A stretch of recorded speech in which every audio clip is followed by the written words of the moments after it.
নমস্কার বন্ধুরা, আপনারা দেখছেন আপনাদের সকলের প্রিয় ইউটিউব চ্যানেল মা তারা ইঞ্জিনিয়ারিং ওয়ার্কশপ। তো আপনাদের সাথে যেমন প্রত্যেক দিন নতুন নতুন ভিডিও নতুন নতুন ইনফরমেশান দিয়ে থাকি, সেরকম আজকেও একটি নতুন ভিডিও নতুন ইনফরমেশান নিয়ে আপনাদের সামনে নিয়ে চলে এসেছি। স্ক্রিনের সামনে যে মেশিনটি দেখতে পাচ্ছেন, এটি আমাদের 12.5 ফুটের রিং রোস্টার মেশিন।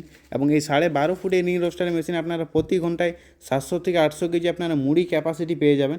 এবং মুড়ি ছাড়া আরও অনেক ধরনের আইটেম ভাজতে পারবেন। এই মেশিনে আপনারা যে কোনো চালের, দেশি চালের, মিলের চালের, যে কোনো চালের মুড়ি ভাজতে পারবেন। এবং দেখতে পাচ্ছেন যে আমাদের মেশিনটি কেমনভাবে তৈরি করা হয়েছে, এবং এটি আমাদের পুরো টাটা কোম্পানির সিট দিয়ে লোহার তৈরি মেশিন। তো আপনাদেরও এরকম ধরনের মেশিন প্রয়োজন হলে অবশ্যই আমাদের স্ক্রিনে দেওয়া নাম্বারে যোগাযোগ করুন। এবং আমাদের ওয়ার্কশপে আপনারা 7.5 ফুট থেকে আপনারা 22 ফিট পর্যন্ত আপনারা মুড়ি মেশিন পেয়ে যাবেন। তো আপনাদের 100 কেজি থেকে শুরু করে 2 টন পর্যন্ত ক্যাপাসিটির মেশিন পেয়ে যাবেন। তো আপনাদের মেশিন প্রয়োজন হলে অবশ্যই আমাদের স্ক্রিনে দেওয়া নাম্বারে যোগাযোগ করুন। আমাদের মা তারা ইঞ্জিনিয়ারিং ওয়ার্কশপে এসে আপনারা মেশিন দেখে পছন্দ করে মেশিন নিয়ে যান।